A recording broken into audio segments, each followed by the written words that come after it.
स्वागत है आपका टेक नीति में। मैं हूं आपकी मेज़बान रंजना और आज हम शुरू करने जा रहे हैं एक नई सीरीज़ डिजिटल इकोसिस्टम गवर्नेंस, नियम, कानून और नीतियां। इस सीरीज़ में हम भारत और दुनिया में डिजिटल इकोसिस्टम को रेगुलेट करने वाले नियमों और कानूनों को समझेंगे। आज के एपिसोड में हम जानेंगे इंफॉर्मेशन टेक्नोलॉजी एक्ट 2000 के बारे में। ये डिजिटल दुनिया को नियमित करने के लिए एक प्रमुख एक्ट है। हम इसके विभिन्न पहलुओं को जानेंगे और पृष्ठभूमि से लेकर इसके महत्व, प्रावधान, संशोधनों और महत्वपूर्ण निर्णयों को भी समझेंगे। तो चलिए शुरू करते हैं।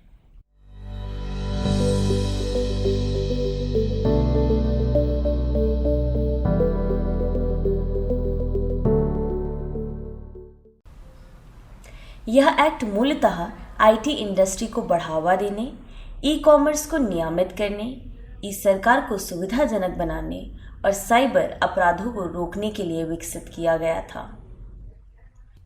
जहां ऑनलाइन प्लेटफॉर्म्स का उद्देश्य लोगों को एक दूसरे से कनेक्ट करना था, वहीं अब वे हानिकारक और गैर कानूनी मटेरियल्स के लिए ब्रीडिंग ग्राउंड के रूप में प्रतिष्ठित हो चुके हैं, जिसके परिणाम गंभीर हैं।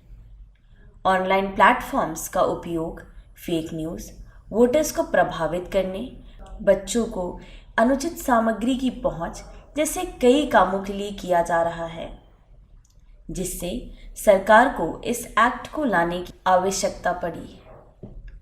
इंफॉर्मेशन टेक्नोलॉजी एक्ट 2000, जिसे आमतौर पर आईटी एक्ट के रूप में जाना जाता है, एक ऐतिहासिक कानून है जो इस सदी की शुरुआत में लागू हुआ। अब इस महत्वपूर्ण एक्ट के मुख्य प्रावधानों और महत्व को जानते हैं। आईटी एक्ट 2000 तीन उद्देश्यों को पूरा करता है। पहला, यह इलेक्ट्रॉनिक कॉमर्स और डिजिटल लेन देन को कानूनी मान्यता और समर्थन प्रदान करता है।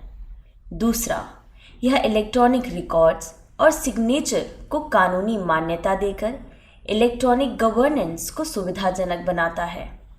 और तीसरा, यह साइबर क्राइम से जूझने में मदद करता है और डेटा लीक और ऑनलाइन दुराचार से संबंधित अपराधों के लिए दंड प्रावधान करता है। आईटी एक्ट को 2008 में संशोधित किया गया, जो कि 2009 में प्रभावी हुआ। आईटी एक्ट को बेहतर समझने के लिए आइए इसके कुछ महत्वपूर्ण प्रावधानों पर एक नज़दीकी नज़र डालते हैं। मैं मुख्य रूप से उन प्रावधानों पर ध्यान केंद्रित करूंगी जो ऑनलाइन प्लेटफॉर्म्स को रेगुलेट करते हैं। आईटी एक्ट मुख्य रूप से विभिन्न गतिविधियों को कवर करता है और हानिकारक गतिविधियों को दंडित करता है। उदाहरण के लिए, एक्ट की धारा 66E, जो किसी व्यक्ति के प्राइवेट एरिया का उनकी सहमति के बिना जानबूझकर प्रकाशन या प्रसारण करने को एक दंडनीय अपराध बताता है।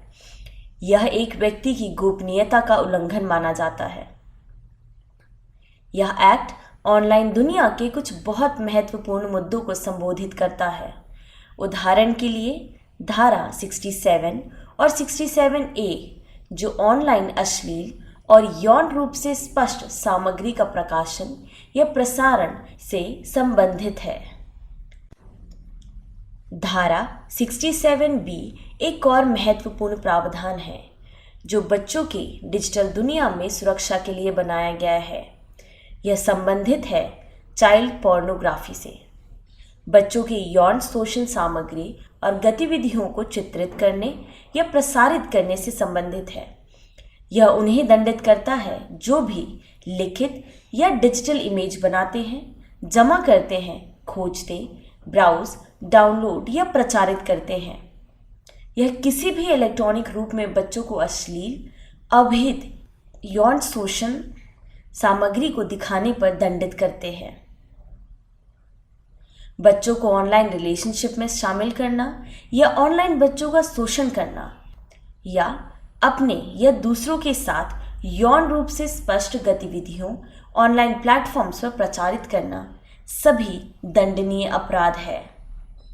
इसके अतिरिक्त इस एक्ट में कॉरपोरेट्स, कंपनियों, फर्म्स आदि की जिम्मेदारी के बारे में भी बात की गई है और सेंसिटिव पर्सनल डेटा की सुरक्षा के लिए उपयुक्त कदम उठाने पर जोर दिया, जो नहीं करने पर उन्हें यूजर्स को उससे होने वाली हानि का भुगतान करना होगा। इस एक्ट में अन्य अपराध भी शामिल हैं, जैसे कि चोरी किए गए कंप्यूटर संसाधनों या डेटा और उसका गलत इस्तेमाल, पहचान चोरी करना, यानी कि दूसरे व्यक्ति के इलेक्ट्रॉनिक हस्ताक्षर, पासवर्ड या अन्य विशिष्ट पहचान सुविधाओं का धोखाधड़ी से उपयोग करना, कंप्यूटर संसाधनों का उपयोग करके धोखाधड़ी करना, साइबर आतंकवाद या विवादित रूप से भारत की एकता, अखंडता, सुरक्षा या संप्रभुता को अनधिकृत रूप से खतरा पहुंचाने को भी कवर करता है। यह एक्ट इंटरसेप्शन, मॉनिटरिंग या जानकारी के डिक्रिप्शन के लिए सरकार को राष्ट्रीय सुरक्षा, सार्वजनिक क्रम और लोक आदेश के हित में निर्देश जारी करने की अनुमति देने का अधिकार देता है। धारा 69A सरकार को सार्वजनिक पहुंच को ब्लॉक करने के लिए जारी करने की अनुमति देता है, जो राष्ट्रीय सुरक्षा और सार्वजनिक क्रम के हित में हो। इंफॉर्मेशन टेक्नोलॉजी एक्ट 2000 की धारा 79 के तहत ऑनलाइन प्लेटफॉर्म्स के लिए किसी भी अन्य व्यक्ति द्वारा उनके प्लेटफॉर्म्स पर कुछ पोस्ट करने की जिम्मेदारी से सुरक्षा प्रदान करता है। आज के एपिसोड में बस इतना ही। हम आशा करते हैं कि आपको यह एपिसोड ज्ञानवर्धक लगा होगा। आने वाले एपिसोड्स में हम समझेंगे IT रूल्स 2021 और 23 के बारे में। धन्यवाद।